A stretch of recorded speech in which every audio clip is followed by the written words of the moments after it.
Bom dia, boa tarde, boa noite. Estamos aqui mais uma vez com o nosso SOS Podcast.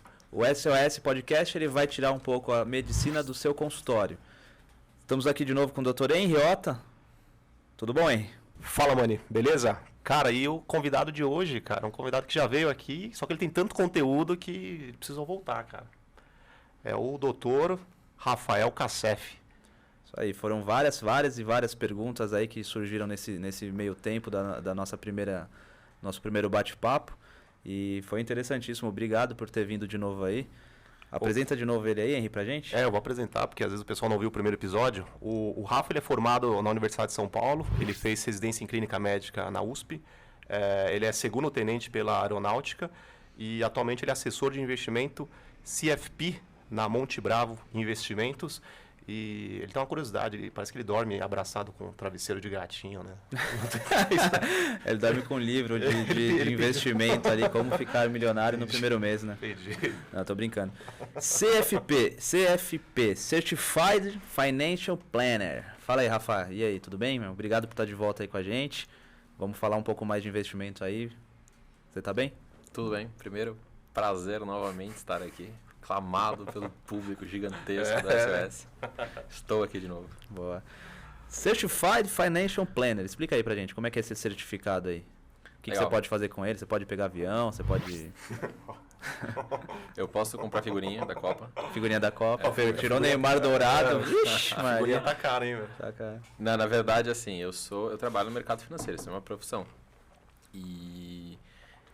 eu não sou formado em economia, eu não trabalhei 20 anos em banco, eu não tenho um histórico que me avalize como um cara que tem conhecimento. Na verdade, talvez eu tenha até um contra, eu sou médico. O público enxerga como médico o cara que não entende de investimentos. Então, para eu entrar nesse mercado, eu precisava ter alguma coisa que me diferenciasse. Então, eu tirei primeiro a Ancord, que é o CRM do assessor de investimentos, o que me libera a exercer essa profissão. E depois eu fui em busca de um título, não que da profissão em si, mas que me dá um aval de conhecimento do assunto. Como se fosse um mestrado dentro do mercado financeiro. E o CFP talvez seja o melhor deles. É um certificado muito difícil de ser obtido. E que quem tem... hoje quem tem dentro do mercado brasileiro são os caras top ali de bancos, de corretoras e tal. Então eu corri rápido atrás desse certificado para me dar um background que eu não tenho na minha formação tradicional. Cara, excelente. Esse certificado, então, ele basicamente ele vai dar uma nichada, né? Vai diminuir a quem quer ser assessor. O cara que precisa, por exemplo, você ter esse registro, você está diferenciado dos outros que às vezes estão buscando esse certificado, mas que eles não podem atuar de alguma forma ali mais direta, como um título de especialista, por exemplo. O cara, para você atuar ali, você tem que ter esse título. Mais ou menos. O que é muito parecido com como é a medicina. O CRM te libera a fazer tudo. Mas se um médico generalista acabou de se reformar, fizer uma neurocirurgia, um hospital louco, deixar ele fazer uma neurocirurgia, o CRM permite. Mas ele vai ser muito provavelmente processado por imprudência ali. E é muito parecido. A Ancor me libera a fazer tudo que a profissão que tem dentro ali do hall da profissão, com as suas limitações de serem coisas não da profissão. O CFP é um selo de qualidade. É dizer, cara, esse assessor ele tem conhecimento acima do normal. Entendi. Entendeu? E na nosso último bate-papo, o que surgiu muito assim foi dúvida sobre investimento direcionado. A gente teve um bate-papo super legal aí sobre... se você não viu, volta lá no outro vídeo nosso, tá o link aqui na bio. A gente vai colocar aqui, ou próximo da cabeça do Henry aqui. Mas o pessoal vai colocar. A gente falou muito sobre o médico que formou e como que ele começa aí a ter um pouco de educação financeira, a empreender, a organizar essa parte. Eu acho que foram várias e várias dúvidas aí, pensando no direcionamento aí de que investimento e como é que funciona cada investimento. A renda variável, a renda fixa, a tesouro, enfim, essa parte aí mais técnica que eu acho que é legal às vezes a gente pontuar. Lógico que precisa saber o perfil, conservador, agressivo. Não é, a gente não está aqui indicando nada diretamente, mas como é que a gente pode explicar para o médico aí, ou para a pessoa até que tem uma baixa renda, que não seja, enfim, qualquer profissão que queira começar a investir, os tipos de investimento que existem? Tá. Primeiro eu vou reforçar o ponto do que a gente conversou no outro dia lá, sobre reserva de emergência. Tá? Então tem que ter constituído tua reserva de emergência. Não, esse é o primeiro erro que as pessoas cometem dentro do pilar ali de investimentos. É querer ganhar mais, ganhar sem segurança. Tá? À medida que você vai crescendo a tua carteira, você pode começar a buscar um pouco mais de risco em troca de um retorno, pelo menos previsto, maior. Mas no começo, foque na reserva de emergência. Terminou a tua reserva de emergência? Olha lá no outro podcast como é que faz. Aí você vai para os investimentos mais de médio e longo prazo, talvez. Tá? E aí eu vou sempre tentar ser mais... sem muitas ramificações. Isso é uma coisa que as ramificações são infinitas. Eu vou, às vezes, limitar, falar algumas coisas como simples que não são, mas com a ideia de tentar entender esse mundo primeiro para quem nunca ouviu falar. A gente basicamente talvez tenha a renda variável e a renda fixa. Isso é uma coisa que as pessoas já devem ter ouvido. Tá? E eu conseguiria dizer que quando você está investindo o teu dinheiro, você tem ali teu dinheiro na mão. Investir o dinheiro, o que é? Ou você virar sócio de uma empresa e esperar essa empresa crescer e te trazer lucros. Isso talvez é como comprar uma ação. Tá? Ou você está emprestando o teu dinheiro para alguém, correndo o risco desse alguém, dessa empresa, dessa pessoa não te devolver o dinheiro. E por esse risco da pessoa não te devolver, e você ficar um tempo sem esse seu dinheiro porque você emprestou, essa pessoa te devolveu um dinheiro maior do que você emprestou, que é a tal da taxa de juros. Então você empresta teu dinheiro e espera que essa pessoa, empresa, te devolva o dinheiro maior, porque você ficou um tempo sem seu dinheiro e correu um risco dele não devolver. Essas são as duas formas básicas ali de investir dinheiro. Ou você vira sócio de uma empresa, ou você empresta esse seu dinheiro para alguém. Tá? Emprestar dinheiro para alguém, geralmente renda fixa. Virar sócio, renda variável. Tá? Ok? Ok, não, o Henry tava aqui, ele comprou a ação foi da Kibon, ele pegou o cara lá vendendo sorvete, queria não pagar o sorvete, cara. Você acredita nisso aí? Muito bom essa daí, viu? Foi engraçado essa. Mas tudo bem, vamos seguir aí. O cara essa sorveteira, você é atrás dele ali, cara. Ele falou, não, sou dono, tenho uma ação da... Mas é basicamente isso, né, cara? O cara que vira acionista, ele tem uma parte da empresa ali e ele tem que avaliar, às vezes, a qualidade daquela empresa, né? Eu vou até fazer um overview aqui que eu acho muito mais legal. A renda variável atrai muito mais as pessoas. Tanto é que eu falei de renda fixa, falei de renda variável e chamou a atenção de vocês a renda variável. É muito legal isso, mas a gente sempre tem que falar um pouco do perfil. Será isso aí todo mundo deve ter ouvido falar? Será que eu sou conservador ou será que eu sou mais agressivo? Minha experiência própria, tá? Quando você vai abrir uma conta num banco, numa corretora, você sempre vai ser obrigado a preencher o perfil do investidor. O nome técnico disso é suitability. Você preenche isso, aí vai dar lá. Se você é conservador, você é moderado, você é agressivo, você... palavrinha que eles quiserem dar. E isso vai liberar ou restringir os seus investimentos, ou o tipo de produto que você pode escolher. E a verdade, isso eu aprendi um pouco na prática, passando aí por problemas de crise, somente crises, é que ninguém sabe se é agressivo até sofrer. Tem que viver na pele para aguentar. Então, minha primeira recomendação é vá com calma. Comece conservador e evolua para um perfil agressivo se você tiver perfil. Não comece querendo ser agressivo e tentar não der certo, sofrer, achar que criar uma ilusão de que o mercado financeiro só rouba dinheiro porque você acabou não tendo um bom rendimento e desiste. E aí a pessoa que volta a 10 passos ali na educação financeira.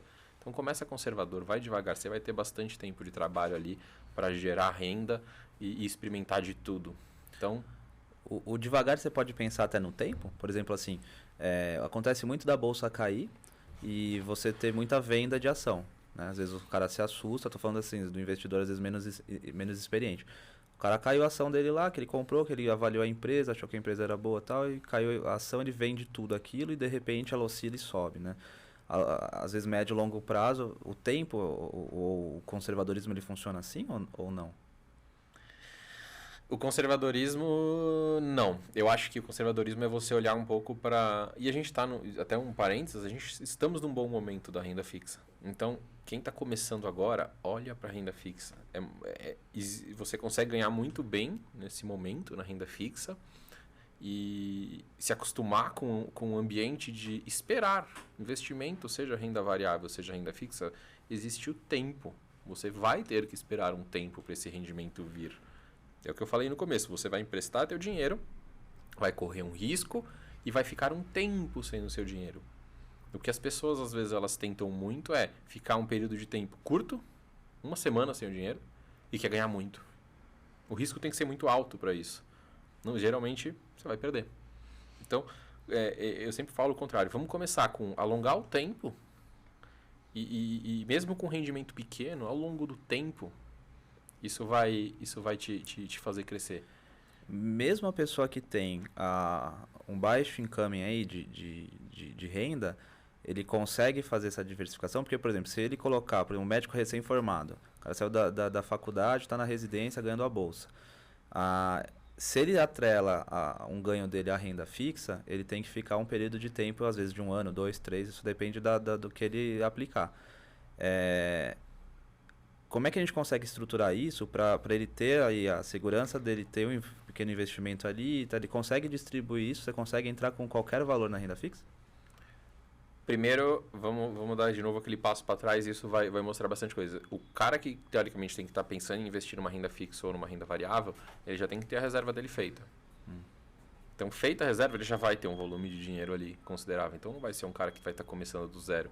Ele já teve aquele começar de colocar o dinheiro em algum investimento. Tá? Então, vai ser o segundo passo que esse cara vai estar dando. E aí os valores começam de valores bem baixos.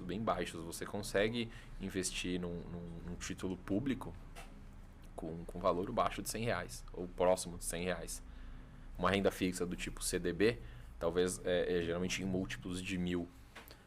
Título público é tesouro? Alguma coisa assim? Ou não? Vamos ser geral, até é legal explicar isso. Renda fixa. Renda fixa é o que eu comentei. É você emprestar teu dinheiro e ficar um tempo sem seu dinheiro, correr um risco da instituição não te devolver e, por isso, ter um retorno, tá? Uma taxa de juros. E você pode emprestar o seu dinheiro para diversas instituições. Você pode emprestar, e a gente costuma falar em 3 pilares, tá? Primeiro pilar, você empresta para um banco, para uma instituição financeira. A gente vai falar em renda fixa bancária. Você pode emprestar para o governo. Aí a gente está falando de um título público, uma renda fixa pública. Ou você pode emprestar para uma empresa privada, que aí a gente está falando de um crédito privado. Tá? São os 3 pilares, os 3 são a mesma coisa. Você empresta teu dinheiro e espera receber de volta, cada uma com seus riscos e benefícios. Tá? E sempre a gente vai... O que a gente usa quando a gente monta uma carteira de investimentos? Quanto maior risco, mais você espera de retorno. Quanto mais tempo você fica sem o seu dinheiro, mais você espera de retorno. É sempre isso.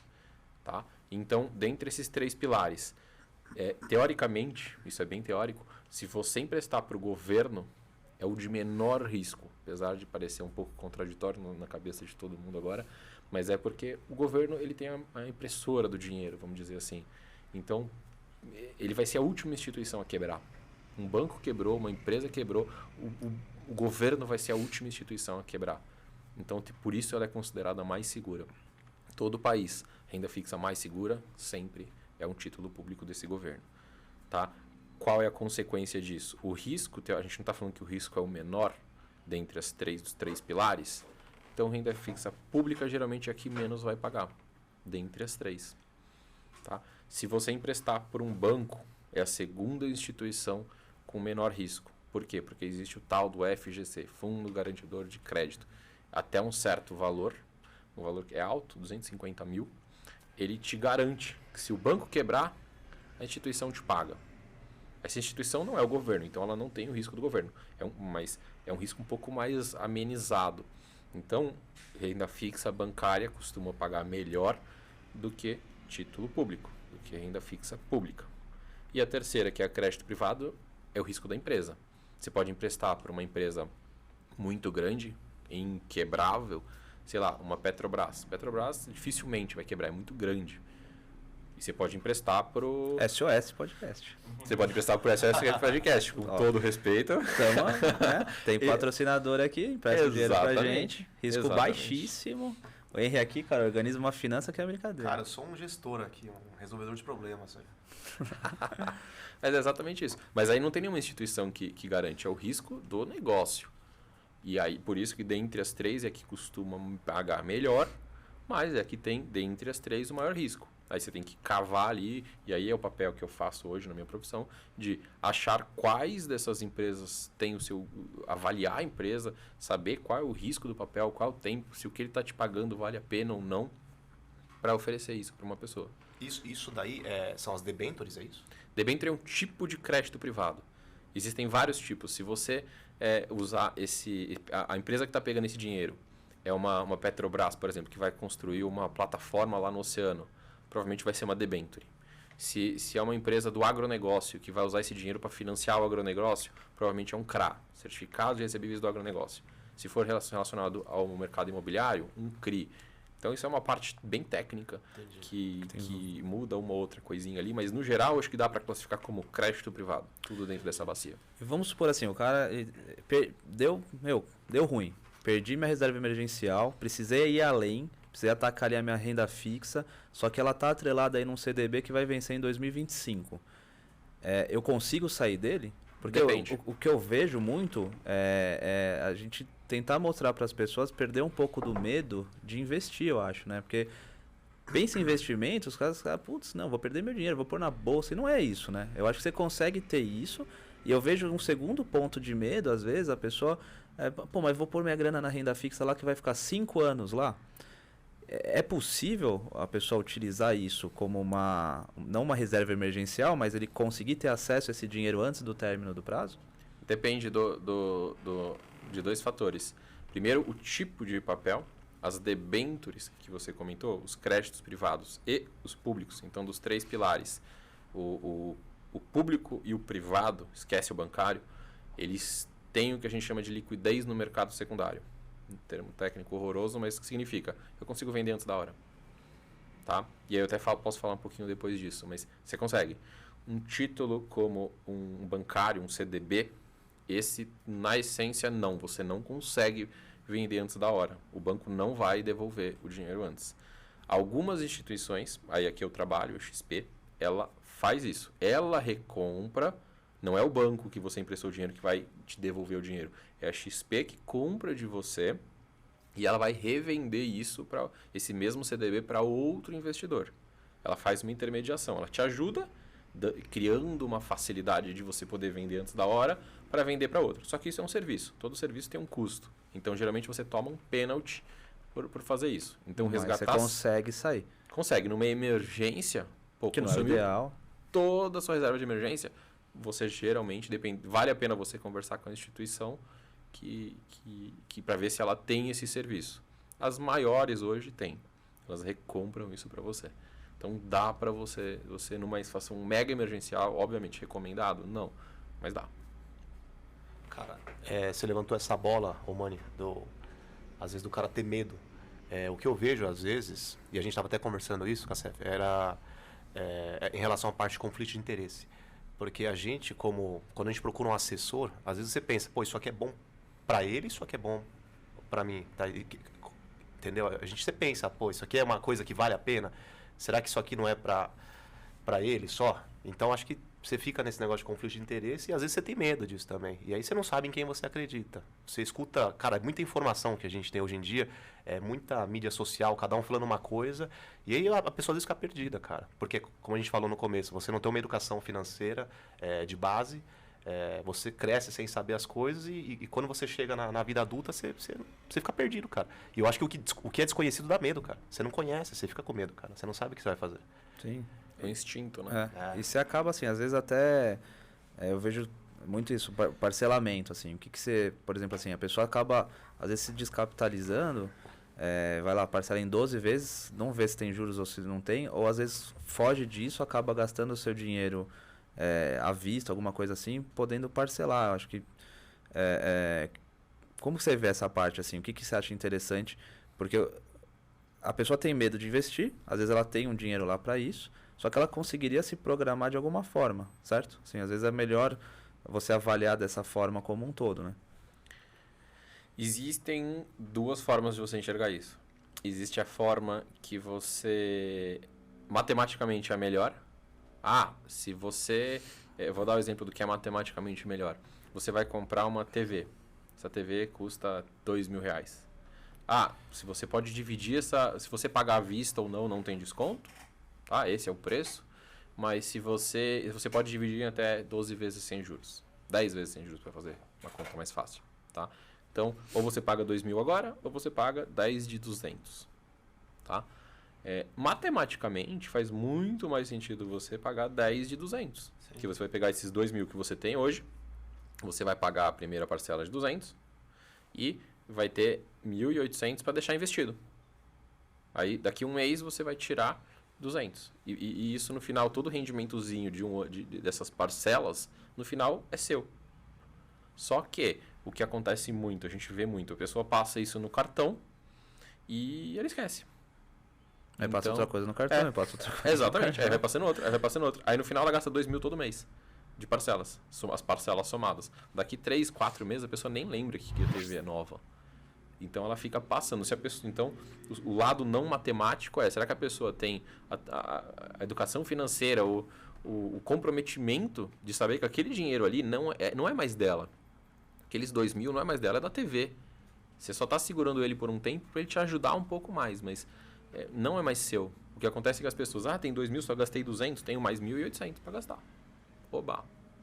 Aí é a ponta do lápis, né? Aí é planilha, Excel, aquela coisa que a gente conversou no outro episódio. Você saber direitinho onde está seu gasto, né? Sim. E isso é muito difícil. Às vezes a pessoa até sabe, mas... mas eu comprei a TV, mas eu quero tanto aquele PlayStation também. Entendeu? Cara. Eu mereço. PlayStation aqui. O consumista é você, cara. O Moni fez uma cirurgia, ele colocou silicone na panturrilha aqui. Eu não queria falar. Ficou dourada a panturrilha, tô abrindo aqui pro pessoal. Isso aqui corre 10 km em 6 horas que, cara... Com silicone na panturrilha.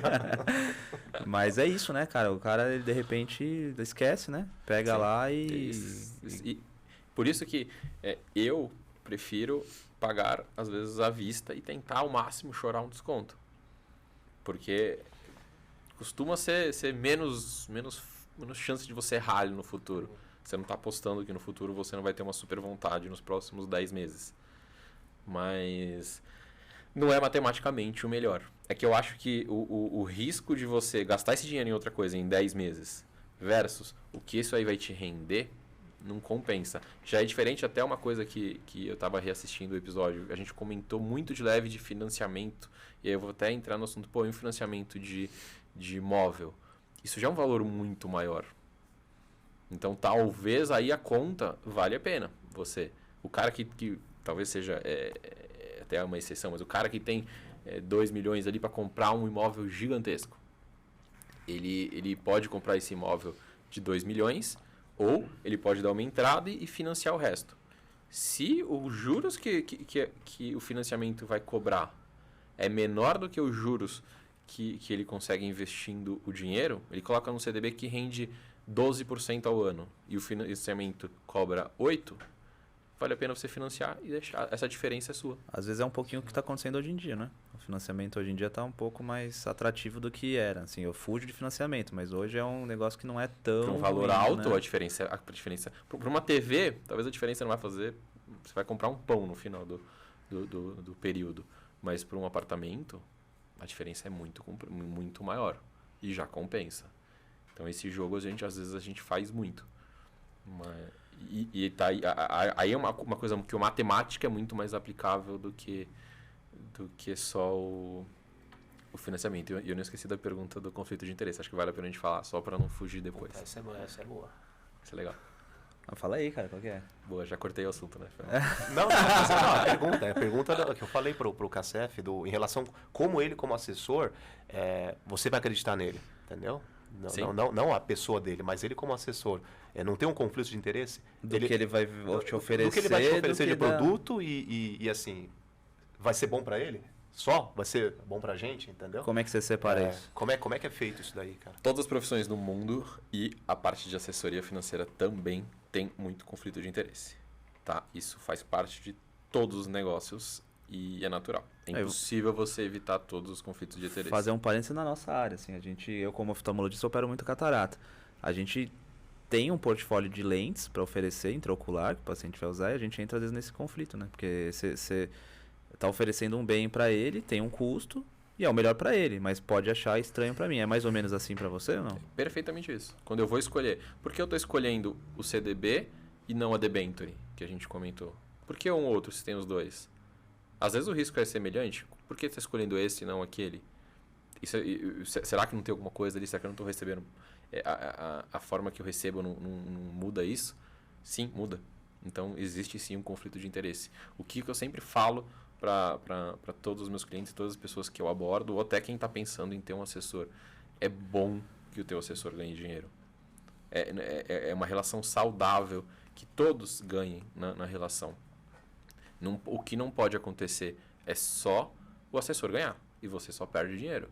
Ou ao contrário, se só você ganhar e o assessor não ganhar, o assessor é uma pessoa, ele tem que pagar as contas dele. Se ele não ganhar dinheiro, ele vai sair. Ele é um ótimo assessor para você, mas ele não vai sobreviver nessa profissão. Ele vai sair e você vai ficar sem assessor.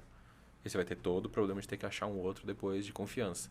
Então, o jogo de ganha-ganha é a melhor oportunidade. Eu sempre falo isso para meus clientes, tá? É muito bom o mercado financeiro ele é obscuro, ele não mostra claramente, não aparece para você o quanto eu ganho. Geralmente, o assessor ganha por comissão. Você escolheu um CDB, aí você vai investir nesse CDB, você vai investir nesse Tesouro Selic, eu recebo uma comissão por isso. Como quando você faz o seguro do teu carro, o corretor que te vendeu o seguro ganha uma comissão. Então, isso faz parte do negócio. Algumas pessoas elas se incomodam muito por não saber quanto o assessor ganha. Existe uma variação que é beleza. Eu vou até dar um exemplo antes de falar disso aqui, fazer um parênteses de um exemplo. Vamos supor que tenha um CDB, que o CDB, lembrando, é você emprestando dinheiro para um banco. O banco fala, eu vou pagar 11% ao ano de juros aqui, de remuneração pelo dinheiro. E o assessor, não é o assessor que toma essa decisão, é a corretora, tá? E a remuneração do assessor vem daí também. Eu vou repassar isso para o cliente como 10% ao ano, não como 11%. Esse 1% é minha remuneração. Tá? Isso não aparece para o cliente. O cliente acha que o CDB é de 10%. Tá? E existe a variação disso, que é a segunda forma de ser cobrado. Que é, beleza, eu vou repassar esse CDB como 11% ao ano para você. Só que eu vou cobrar uma taxa pela assessoria, que aí varia de lugar para lugar, 0,5%, 1% ao ano. Tá? E esse 1% ao ano vai sair da tua carteira, do todo da sua carteira. Aí você fala, bom, isso é muito mais claro. Mas aí você tem que pensar também. Um CDB, que esse CDB, no exemplo, ele me pagou 1% de comissão sobre o valor colocado. Esse CDB vai durar 5 anos. Você vai pagar aqui 1% e depois vai ficar 5 anos sem pagar nada. Versus que me pague 0,5% ao ano a carteira do cliente. Só que você vai ficar 5 anos pagando 0,5%, 0,5%, 0,5%, 0,5%, 0,5%. Então, hoje, o modelo que eu vejo hoje desse comissionamento fixo é que ele é mais caro no final. No curto prazo, ele é mais atrativo para o cliente porque ele parece mais barato. Mas no longo prazo, geralmente, quando o cliente me fala disso, eu falo, vamos fazer a conta? Eu abro tudo que eu ganhei do cliente. E depois eu vou lá e mostro. Se a gente tivesse feito isso aqui durante 5 anos, geralmente a conta fica maior naquela ponta. Isso foi até algo que aconteceu no mercado americano, que é muito mais longevo ali de tempo de profissão assessor do que no Brasil. No Brasil tem assessoria há 10, 15 anos, muito forte há 5 anos. Lá eles têm há 30 anos, muito forte há 20. Tá? Então eles têm muito mais experiência nisso do que a gente. A gente reflete muito o que eles fizeram lá para a gente tentar copiar aqui. E lá eles passaram por uma fase era muito comissionamento, começou a virar muito taxa fixa da conta, o FII fixo é o nome técnico, e hoje eles estão voltando para o comissionamento, porque eles viram que eles estão custando mais caro o FII fixo. Para mim é melhor. Se eu tiver, 100 milhões de clientes investindo comigo e eu ganhar 0,5% disso ao ano, eu sei quanto eu vou ganhar, é mais previsível. Comissionamento não, eu tenho que estar sempre correndo atrás de novos clientes, tal. É mais inseguro para mim, só que para o cliente é melhor. Então hoje eu não tenho nenhum, na minha carteira, eu não tenho nenhum cliente que opta pelo tal do FII fixo. Entendi. Que é mais claro? Mas você foge um pouco do conflito de interesse? Foge, mas hoje isso é mais caro. Então existe sim no mercado financeiro muito conflito de interesse, mas ele ainda, o conflito de interesse, se você tiver com uma pessoa de confiança, ela é ainda mais barata, tá? E o difícil é você achar um bom assessor. Então, a minha recomendação é sempre, cara, pesquisa a empresa, onde é que esse cara trabalha? Que empresa? O que as pessoas falam? Tem um reclame aqui, o que as pessoas falam dessa empresa? Eu conheço alguém? Pô, será que alguém me indicou? Será que eu conheço alguém ali que consegue me indicar o assessor? Saber por experiência de outras pessoas, né? Que teve resultado, que ganhou essa confiança toda. Sim. Quando você vai comprar um carro, o que você faz? Você não vai no YouTube ver um vídeo desse carro? O que as pessoas acham desse carro? Você entra na loja, achei lindo esse carro, vou comprar. Geralmente, hoje em dia, todo mundo dá uma pesquisada. Pesquisa. Não, mas é legal, cara, porque você fazendo isso, você mostra a transparência, cara. É transparência. E o que a gente conversou antes, cara, o dinheiro, cara, tá mexendo numa parte muito delicada. Se você não for transparente e o cara do outro lado não tiver confiança em você, acabou, né? Acabou. Sim. Exatamente isso. Rafa, uma coisa que surgiu de dúvida do outro episódio, assim, teve muita gente que mandou que recebe um salário mínimo, 2 salários mínimos, assim.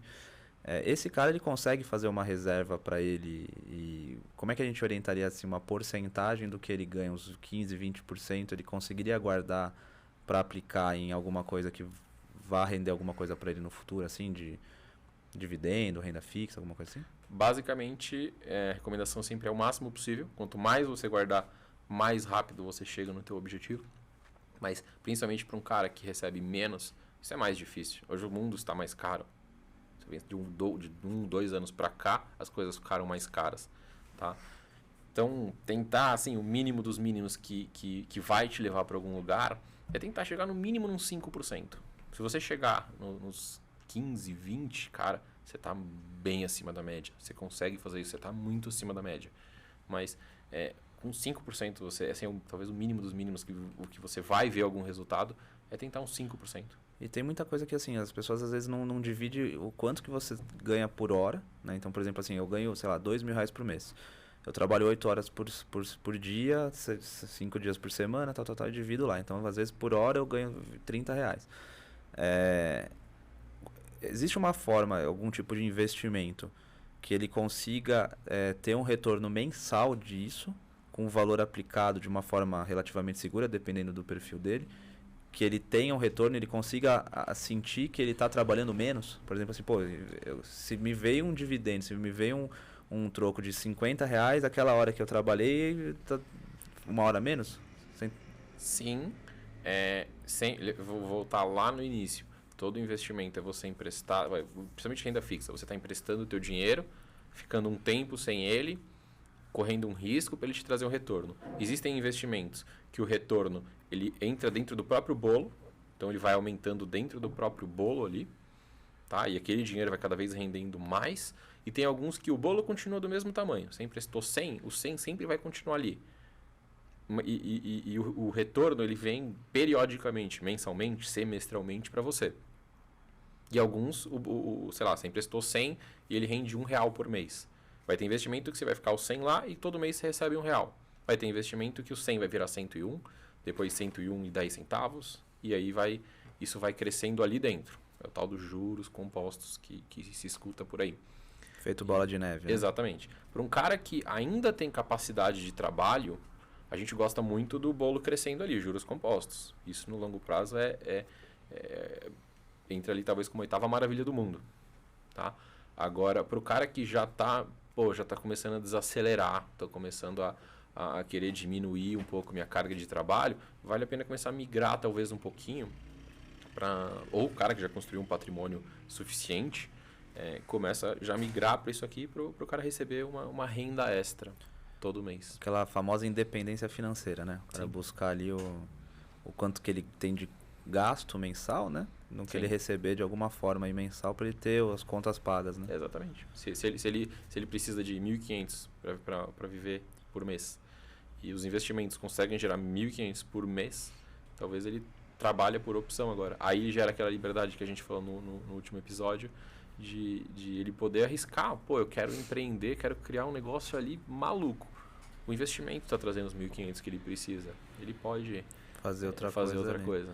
E, eu quero, assim, 60 anos. Quero chegar nos meus 60 anos, quero ter uma renda ali.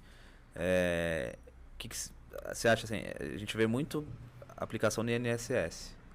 E aí tem o outro lado de que você, às vezes, aplicando o mesmo valor, a gente faz uma conta aí de, sei lá, R$300 por mês aplicando no INSS, R$300 por mês numa ação, num rendimento conservador aí, 0,8% mais ou menos. Você tem no final desse período de 30, 40 anos uma diferença? Absurdo, até pela forma de constituição de cada um. O INSS, como é que ele funciona? Por isso que até um sistema que a gente, olhando pelo lado financeiro, a gente fala, esse sistema eu tenho medo dele, não sei se ele é sustentável. Por isso que ele passou por algumas reformas. Como funciona? Hoje, nós três aqui, a gente não tem idade para receber INSS, nós temos idade para pagar. Se nós três pagarmos o dinheiro do INSS, esse dinheiro ele não vai ser usado para ser colocado no investimento e lá na frente eu usar. Ele vai ser usado para pagar quem está recebendo. Então o dinheiro entra aqui e sai ali. Entra aqui e sai ali. Ele nunca está sendo investido dentro do INSS. Nunca. E isso é um risco. Porque se a população começar a envelhecer, a força de trabalho que está parando for muito grande e o número de pessoas que está pagando for menor, vira um sistema que não funciona. Não se paga. Exatamente. Entendeu? Isso é o risco do INSS. Ele não rende o seu dinheiro. Você está pagando para alguém receber e lá na frente você espera que alguém vai pagar para você receber. Esse é o risco do INSS.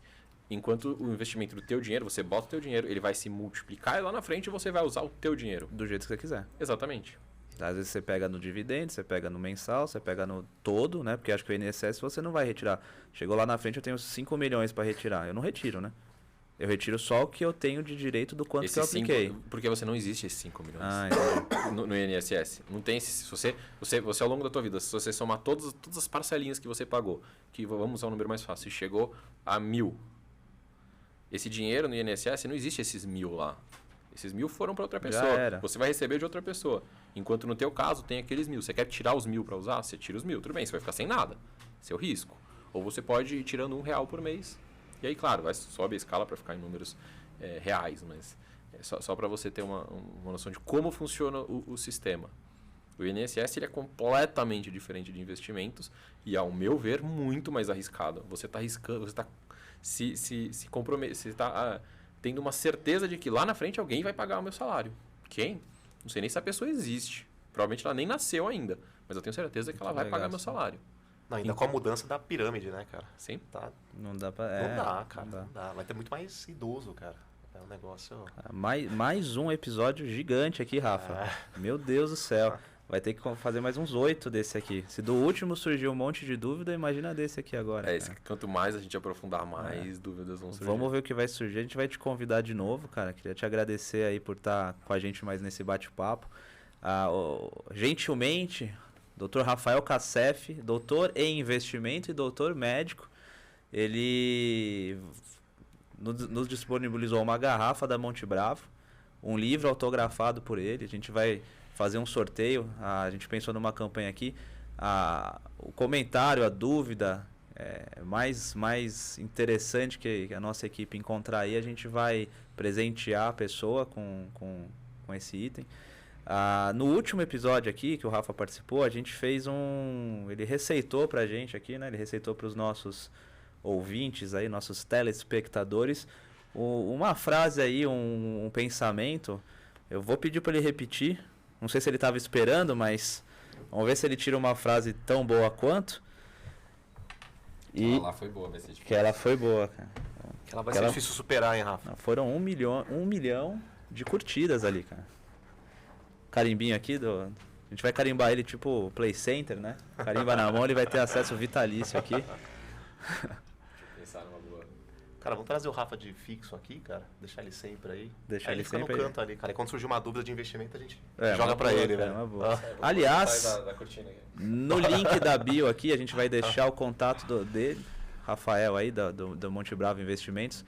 Quem tiver alguma dúvida, quiser mandar um SOS pra gente aí, manda. A gente vai tentar sanar as dúvidas, tentar tirar vocês aí da zona de conforto. Ou levar vocês para a zona de conforto, meus amigos. Porque também tem essa daí, né? Às vezes você quer sair da zona de conforto, mas por que sair da zona de conforto? Se tá bom, né, cara? Não tá bom? Encontramos lá, investimos, estamos ali no conforto, eu vou cuidar dos netos, dos filhos, dos parentes. É a melhor coisa, velho. O doutor Henry vai cuidar da barba dele aqui, que tem um custo altíssimo. Custo é tesoura só, cara, não tem custo, velho. Que isso, cara? Pra você deixar alinhado assim, vai régua aí, irmão. Não vai, cara, isso aqui é só... Não vai? É que eu opero, né? Sou catarateiro, né, velho? Então já tem eu manjo, né, perfil certinho. Eu manjo. Aqui eu show.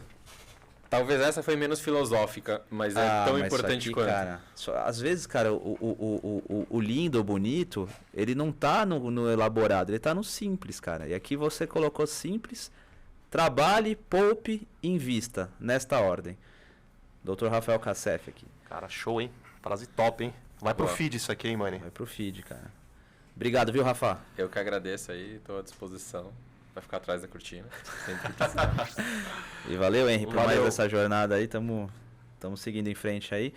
Próximo episódio aí, vocês aguardem. É uma surpresa o convidado. A gente vai tentar sair do lado do investimento para um lado aí que você consiga ter uma venda, que a gente pode falar aqui. É venda, né? Acho que venda, né? Venda de uma forma geral. Porque você também que é médico, você tem que saber vender um pouco, né, cara? Você não adianta ser técnico e ser o cara que vai só atender. Mas você tem que saber, né? Vender um pouquinho, saber como montar uma equipe. Cara, tem uma frase que fala assim: ou você sabe vender, ou você trabalha para quem sabe. Então, cara, a gente vai... Vamos pedir um SOS aí, né, cara? Posso até dar um complemento? Lógico, não existe pós-venda. Você tá sempre vendendo. Porra. Exatamente. Você quer fazer? Faz mais um aqui, meu amigo. Rafa, obrigado, viu, meu irmão? Tamo junto aí. Eu que agradeço. Valeu, Rafa. Até Desculpa mais. o Mani qualquer coisa de novo, viu? O Mani é assim, ele é assim, velho. Tchau, gente. Fica com Deus aí.